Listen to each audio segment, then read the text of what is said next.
Man, how short am I? A blind woman just told me I'm short. So we had a conversation for a few moments, and as we wrapped up, this young woman who was blind, she couldn't see, she said to me, you know, I thought you'd be a lot taller. I said, what? And she said, your voice, it's not coming from up here, but it's coming from down here. And I said, oh. And one of my students who was with me, he said, isn't that remarkable? She's blind and she could tell how short you are. She didn't need eyes to see. Do you understand? And sometimes we take the most simplistic level of understanding because all we're seeing is what it is that we see, but we're not getting to the depth of certain realities. How you see people is not indicative of who they are.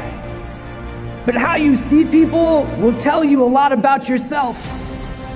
And if you perceive somebody solely through the way that they dress, the color of their skin, whether they have a certain accent or not, the fundamental question you have to ask yourself is, why do you see it that way?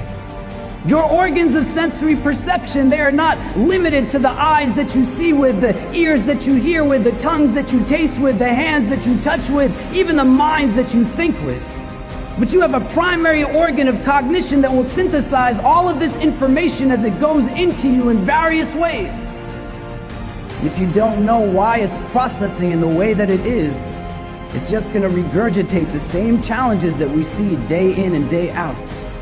You get what I'm saying? Our deepest strengths are not when we are apart, but only when we come together in ways that we uniquely can. And this is imperative to be able to reflect upon now, because in your work, you will have full opportunity to decide who it is that you will serve and who it is that you will not serve. And you have to ask yourself today, what will somebody need to look like for me to not be there for them? What color of skin will they need to have? What will the texture of their hair need to be?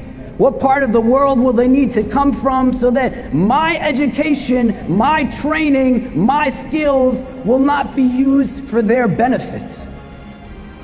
What allows for the perpetration of hate and bigotry in this world? Because for certain battles to be won, those battles have to take place in the first place. But so many more of us who have the ability to do something about it, but we simply sit back and do nothing. Don't hold back what it is that you have the unique ability to offer. That's the kind of goodness you want to be able to harness.